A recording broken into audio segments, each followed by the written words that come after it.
Result of Thursday's announcement, Golden State fans who have pined for projected top pick Paige Bueckers of UConn will be disappointed, barring an extremely unlikely trade-up involving the Valkyries, selections from the separate expansion draft, where they will nab veterans from existing franchises to fill out their roster.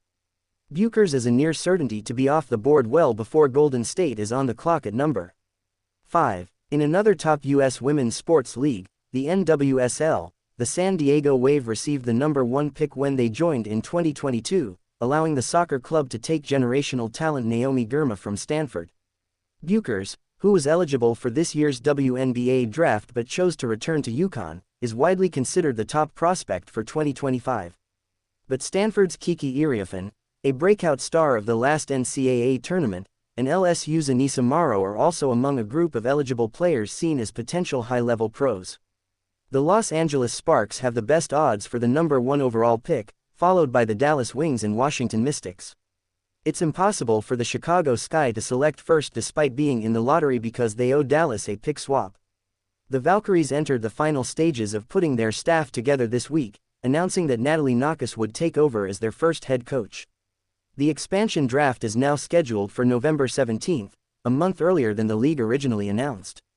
In the expansion draft, Golden State will select from a designated pool of players left unprotected by the 12 other teams, who can each make a maximum of 6 players unavailable to the Valkyries. Then, with most of its roster assembled, Golden State will participate in next April's standard entry draft for first-year WNBA players such as Bueckers. As she exited the Barclays Center court following her walk-off interview after the Minnesota Lynx had completed a shocking upset against the New York Liberty, Courtney Williams stopped in front of her team bench to face the Lynx faithful and flex. "I'm here," she yelled. "I'm here." It's been a circuitous path that led Williams here, to the Lynx, to point guard, and to WNBA Finals savior. She had a reputation for being a shoot-first, second and third guard and had to sign a make-good contract in Connecticut 2 years ago just to stay in the league. And there she was Thursday night in New York as the heart and soul of Minnesota's historic comeback on the WNBA's biggest stage. Williams made the biggest play of the night. Her 4-point play with 5.5 seconds left in regulation, after missing a 3 earlier in the possession, gave the Lynx their first lead of the game.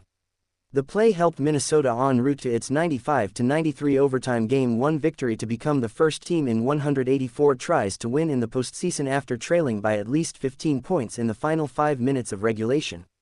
"We have so many great 3-point shooters, and the fact that these girls are out here trying to get me the ball, I mean, I could cry," Williams said. "This is amazing. I love it." Williams wasn't one of the higher-profile signings of the 2024 offseason.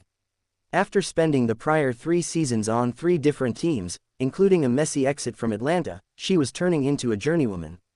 There was real doubt that 1 year of playing point guard in Chicago qualified her to take on that role for a contender, especially since Minnesota had struggled to fill that spot after Lindsay Whalen's retirement. But the personality match between Williams and the rest of the Lynx has been seamless, and it's enabled one of the most productive seasons of her career.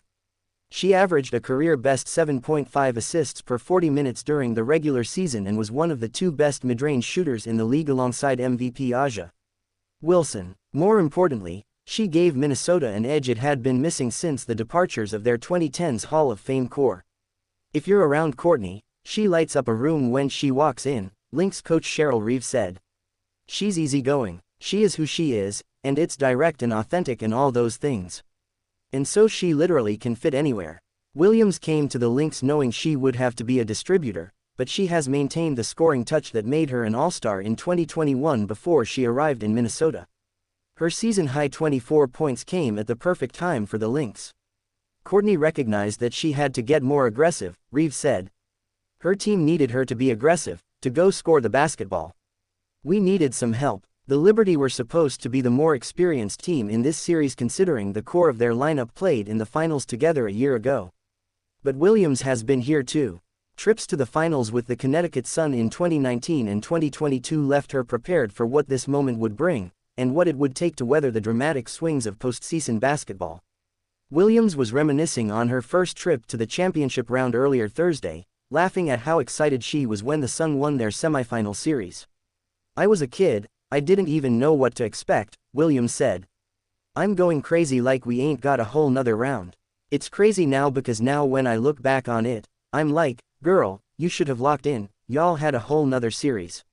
She had the mental toughness and resilience to shake off a tough first half, when she barely made a dent offensively and let New York's Leonie Fibich break loose from multiple open three-pointers. Her father, Don, who has developed a following of his own as the most boisterous fan in the Lynx traveling party, said that even he was quieted in the first half, but he knew they'd be making noise later.